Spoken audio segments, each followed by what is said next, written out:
Toto je Chongqing, megamesto v Číne, ktoré vyzerá ako by ho vystrihli priamo zo cyberpunkového filmu. Predstav si Tron alebo Ready Player One, ale v realite. Je to zároveň najväčšie mesto na svete podľa rozlohy. Má až 80 000 km štvorcových, čo je približne veľkosť celého Rakúska. A žije tu viac ako 33 miliónov ľudí. Keď som toto mesto videl virálne kolovať na internete kvôli nádherným výhľadom, podzemným bunkrom a dokonca aj vlakom, ktoré prechádzajú cez budovu, musel som sem priletieť a vidieť to na vlastné oči.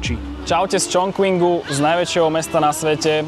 My sme sa rozhodli, že začneme toto dobrodružstvo s západom slnka a našli sme takýto úžasný spot, odkiaľ je vidno panorámu celého mesta a zapadajúce slnko. Je to taký nejaký barbecue reštaurácia. Neviem úplne, že čo si tu objednáme na jedenie, pretože všetko vyzerá veľmi špecificky, ale výhľad je odtiaľto neskutočný.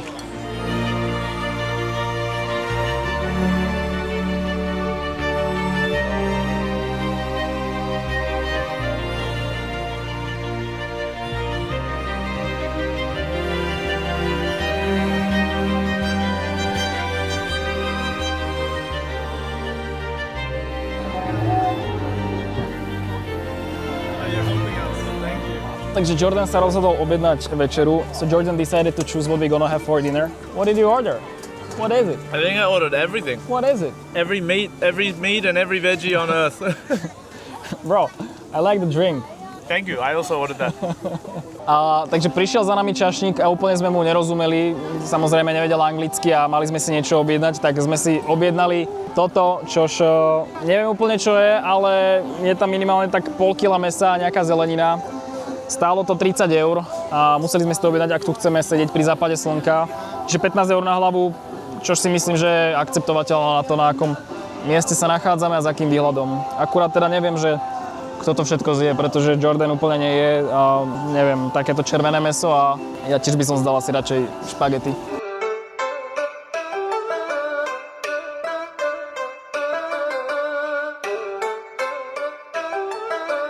Just two friends enjoying barbecue, first night in China. Let's go!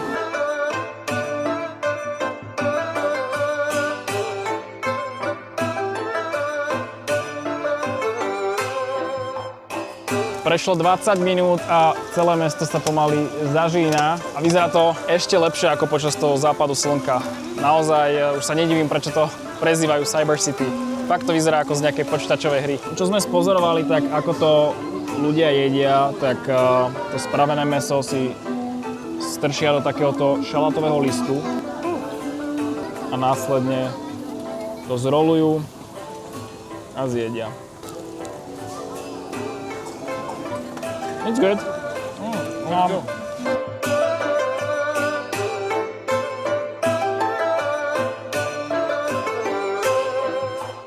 Práve sme dovečerali. Nemám reálne tomuto miestu čo vytknúť. Aj keď sme ho našli úplne náhodou, keď sme hľadali iné miesto, ktoré sme zistili, že už neexistuje, tak sme si nakoniec sadli sem a dali sme si večeru, ktorú sme ani neplánovali mať. Ale jedlo 10 z 10, výhľad, ako môžete vidieť, 10 z 10 a veľmi, veľmi cenovo priateľné. Takže povedal by som, že veľmi príjemný štart našej cesty v Chongqingu. Jednou z vecí, čo ma extrémne na Číne prekvapila, je cena hotelov. Naozaj, keď som to prvýkrát na internete videl, som si myslel, že ide o nejakú chybu alebo nejaký scam. Avšak napríklad takýto apartmán v strede mesta v mrakodrape ma stal proste 40 eur na noc. To je neskutočné. Poďme sa pozrieť, čo tu všetko nájdeme.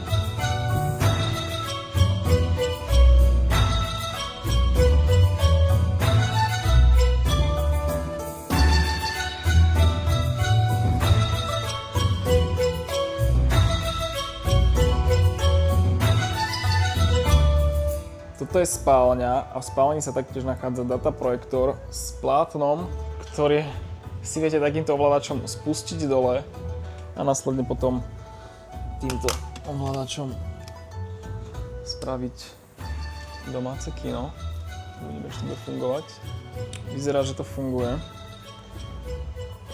Nice.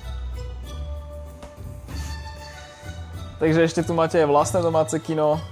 Tu máte výhľad na celý Chongqing, vaňu a toto všetko len za 40 eur na noc.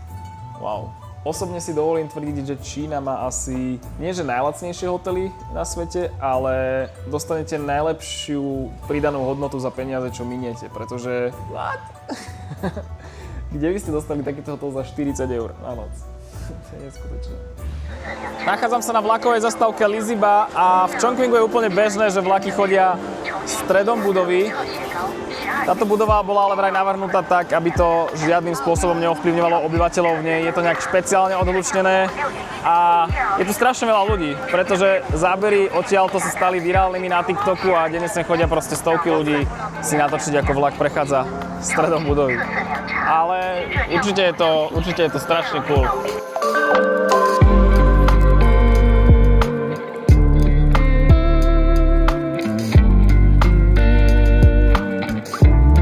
Poďme sa teraz pozrieť, ako vyzerá zastávka stanice Liziba zvnútra. Či naozaj prechádza vlak niekomu cez obývačku, alebo je to len taký efekt.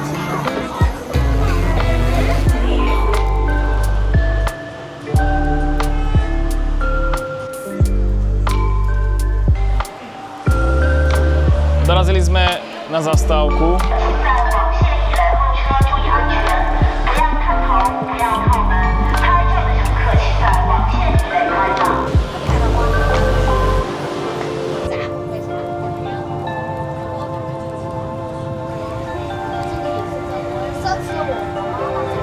Práve sme sa odvezli jednu zastávku s týmto vlakom, nech máme zážitok. A veľmi čistý, príjemný, bola tam klimatizácia, čo nám padlo vhod, pretože vonku je 40 stupňov. No a ideme ďalej. V tomto meste inak nikdy neviete, na akom poschodí ste, pretože keď sa pozriete za mňa, tak sa môže zdať, že sme na zemi alebo na prízemí. Avšak, keď prejdeme na opačnú stranu, poďte so mnou, trochu to zrýchlim, tak uvidíte, že aktuálne vlastne sme asi na 50. poschodí mrakodrapu. Úplne proste na streche budovy. Na jednej strane to vyzerá, ako by sme boli na zemi. Naozaj, toto mesto ma každým dňom prekvapuje viac a viac. Wow. Crazy.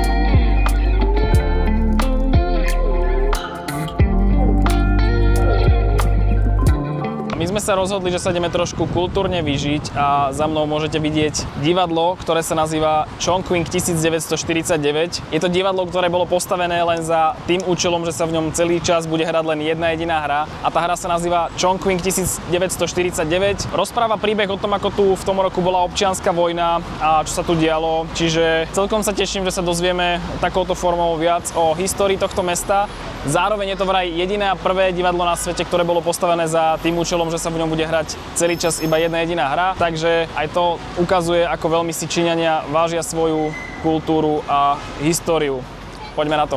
Ešte aby som doplnil, takto predstavenie by malo byť veľmi unikátne, pretože z videí a fotiek, čo som videl na internete, tak celá tá scéna by mala byť postavená tak, že sedačky, na ktorých sedíte, by mali byť možné sa točiť dookola 360 stupňov okolo hercov a podobne. Neviem úplne, ako to bude, ale som zvedavý. Sme našli svoje miesta. Nie je tu až tak veľa ľudí, ale to bude aj preto, pretože toto predstavenie sa hrá každý deň a hrajú ho 5 krát za deň. A táto celá časť vlastne, kde sedíme, by sa mala hýbať s tou scénou. Som zvedavý. Zároveň, keď ste turista, alebo respektíve ste chceli predstavenie s prekladom, tak si môžete vypýtať takýto prekladač do ucha, ktorý si dáte počas predstavenia a automaticky by vám malo prekladať, čo sa deje do angličtiny, pretože predstavenie je v čínštine. Som zvedavý, či to bude fungovať ako dobre. Pravdepodobne si myslím, že sa vydržovať na uchu tak 5 minút a potom to bude vadiť. Ale minimálne je to akože veľmi cool, že majú taký effort a čo by rozumeli zahraniční tomu, čo sa deje.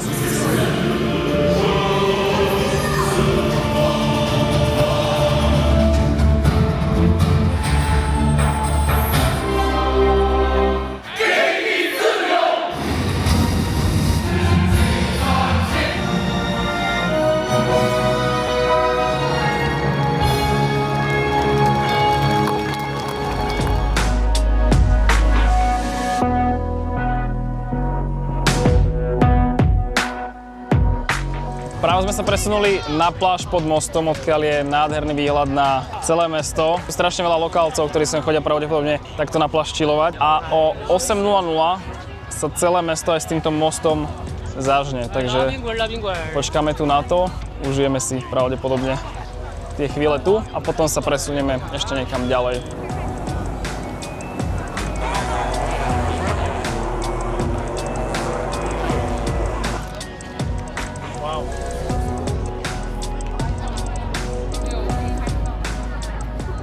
Chongqing má aj svoj vlastný Times Square, ktorý miestami môže pripomínať ten americký, pretože je tu všade strašne veľa svetelných obrazoviek, billboardov, reklám. Je to vlastne pešia zóna, do ktorej auta nemôžu ísť, čiže je to veľmi príjemné na večernú prechádzku.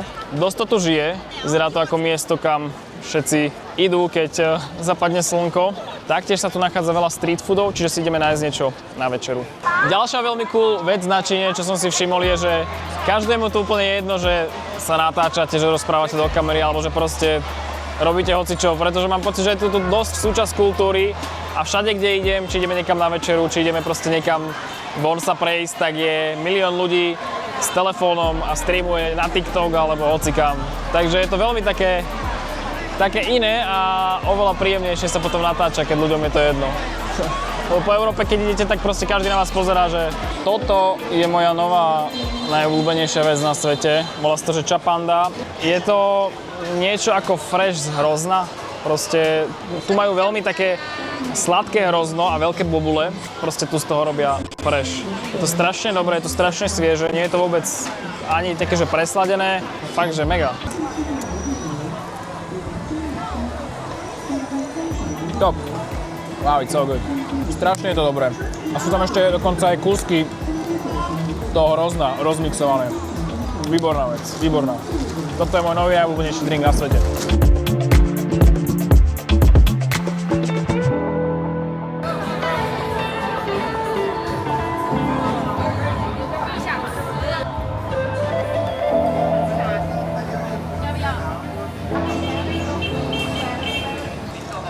Čínske dumplings, veľmi tradičné.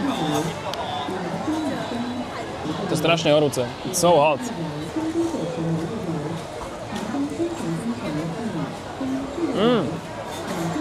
Ňam. Chutí to ako naša knedla slovenská, plnená nejakým hovedzím mäsom a takou teriakovou mačkou. Ale veľmi dobré.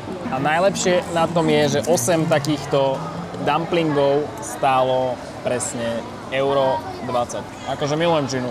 Za mnou sa nachádzajú tunely, ktoré v minulosti slúžili ako bunkre a počas druhej svetovej vojny pre obyvateľov, keďže Chongqing bolo v minulosti veľmi bombardované a taktiež bolo hlavným mestom Číny počas druhej svetovej vojny, tak toto boli vystavané bunkry, kde sa obyvatelia mohli schovať. Avšak aktuálne sa to prerobilo na reštaurácie s tradičným čínskym hotpotom a ideme sa pozrieť, ako to vyzerá a aj ochutnať.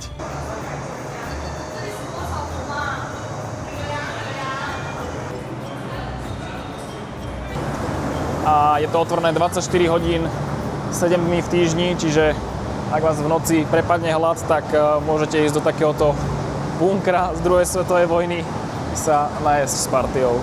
Veľmi zaujímavé využitie pre kus histórie. Takto vyzerá tradičný čínsky hotpot, je to v podstate taký vývar. Je to skupinové jedlo, varí sa to, dajme tomu, že asi hodinu, dve a do toho si viete objednávať nejaké mäso a veci, čo prihadzujete a varíte si súbežne a večeriate. Malo by to byť extra štiplavé, tým je to známe, že je to fakt štiplavé jedlo, takže som zvedavý, pretože ja som taký polovičný fanúšik štiplavého. Trošku začínam mať obavu z toho jedla, pretože dali nám sem teda ten vývar do stredu, ktorý všetci spolu budeme šerovať, to je taká veľká polievka a máme si objednať veci k tomu, ktoré budeme každý jesť. A aby ste mali predstavu, aké sú tu položky, tak prasačí mozog, kačacie vnútornosti a veci podobného charakteru, čiže už teraz viem povedať, že hotpot asi nebude moje najobľúbenejšie jedlo na svete. Už mám pocit, že som tomu pochopil a v podstate tá polievka sa neje, iba sa v tom varí to mäso alebo suroviny, ktoré si k tomu objednáte. Zoberete surové napríklad hovädzie mäso, hodíte do toho vývaru, počkáte 2 minúty a potom to proste jete. Je to dobré, ale strašne štiplavé.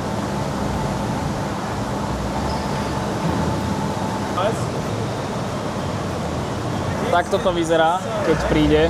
Toto je nejaké austrálske hovädzie mäso. To by mohlo byť asi celkom chutné. Bolo to jedna z mála vecí, ktorá nás neznela ako bravčový mozog alebo kačacie vnútornosti. Tak to vyzerá spravené austrálske hovädzie.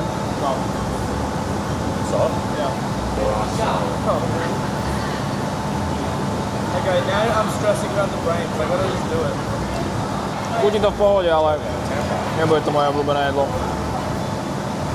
Jordan objednal prasačí mozog, ktorého ja sa neplánujem dotknúť ani ničím. Nevedel som, čo sa mám objednať na pite, tak som si objednal takýto nejaký kokosový nápoj.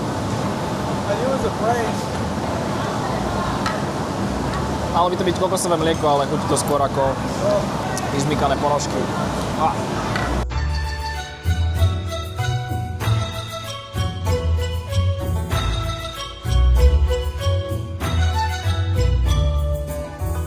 Čínsky hotpot by som zhodnotil asi tak ako dobre vyskúšať, ale jednoznačne sa to nestane mojím obľúbeným jedlom. Aj keď akože keď tam dáte to hovädzie alebo kuracie, tak to je ešte zvládnutelné.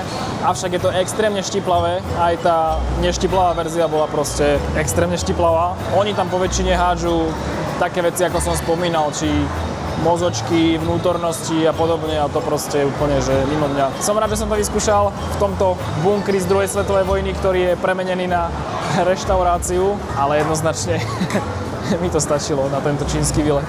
Už si začíname zvykať na to, že mesto Chongqing je cez deň prázdne, pretože vonku je asi 40 stupňov, takže sa nedivím. Všetci ľudia vychádzajú von okolo 5. 6. A aktuálne sme našli takýto veľmi pekný spot na raňajky alebo brunch, kde je fakt pekný výhľad na mesto opäť. Táto časť za mnou mi príde, že to je ako keby nejaký Old Town Chongqingu, nie som si istý, musím si to preveriť. Toto celé stálo French toast a nejaký takýto raňajkový set, passion fruit sadla a carrot juice. Toto celé stálo, myslím, dokopy nejakých 18 €, čiže 9 € na hlavu. Našli sme veľmi zaujímavé miesto, volá sa to, že Capybara House a je to taká kaviareň, v ktorej sú kapibary a môžete sa s nimi mojkať popri tom, ako si dáte kávu. Vstupenka sem stála 50 tých čínskych srán, k tomu sme každý dostali drink. Dostali sme aj takúto misku s jedlom pre nich, že ich poďme skúsiť nakrmiť. Sú nejaké rozospaté, čiže asi sa im moc nechce. Obed? Oh wow, he doesn't care.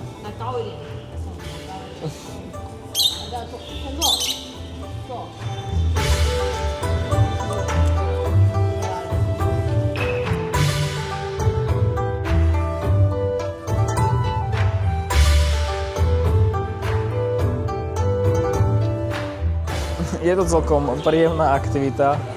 Aj keď tie kapibary nie sú úplne vizuálne najatraktívnejšie a majú proste asi takéto zuby, ale správajú sa veľmi milo. Dá sa s nimi mojkať. A je tu strašne veľa detí, ktorí sa s nimi hrajú a vyzerá to, že starí rodičia čínsky sem berú vnúčatá a sa trávia tu s nimi celý deň. Takže jo, majú tu espresso. To je tiež podstatné.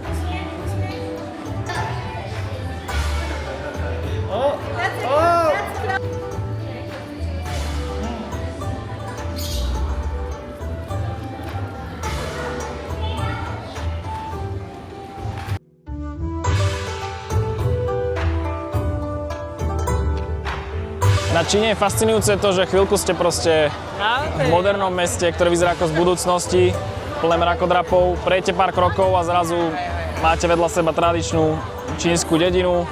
A konkrétne táto je jedna z najväčších atrakcií v Chongqingu, volá sa myslím Hongyadong alebo tak nejak.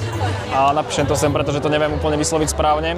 A je tu asi najviac ľudí, čo som doteraz videl v meste, a to z toho dôvodu, že každý deň o 7:30 sa táto staroveká čínska dedina rozsvieti. Takže vždy k večeru sa tu zbehne celé mesto a sledujú. A my sme tu vlastne tiež z tohto dôvodu.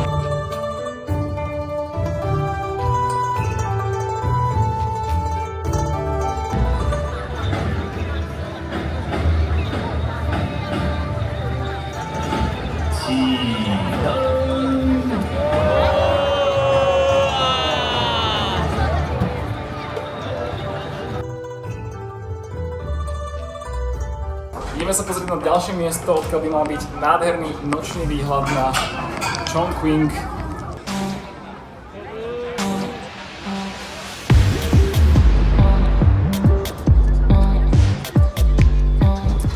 Na vrchu obchodného centra Raffles City viete absolvovať takýto skywalk po streche a pozrieť sa na mesto z úplne inej perspektívy. Keď sa zažne, odporúčam prísť tak okolo 8:30, pretože o 8:00 sa mesto zažne celé a ešte je taká príjemná blue hour, ktorá už teraz nie je, pretože je 8:30, ale okolo tej 8:00 je ešte stále trošku vidno a akurát sa rozsvieti, tak je to naozaj zaujímavé.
To, čo ste práve mali možnosť vidieť, bola dronová show, ktorá sa deje v Chongqingu každý týždeň v sobotu o 9:00 alebo počas nejakých veľkých oslav. Bežne je vo vzduchu niekoľko tisíc dronov a myslím, že najväčší rekord bol až 12 000 dronov vo vzduchu. A ja som asi nevidel nič proste šialenejšie. Naozaj Čína žije v roku 2050 a toto proste akože neskutočné. Fakt neviem to ani opísať, že aký to je pocit, keď vidíte proste vo vzduchu lietať obrazce animované, ktoré sa hýbu a do toho 11 000 dronov menia farby proste takto naprogramované. Wow.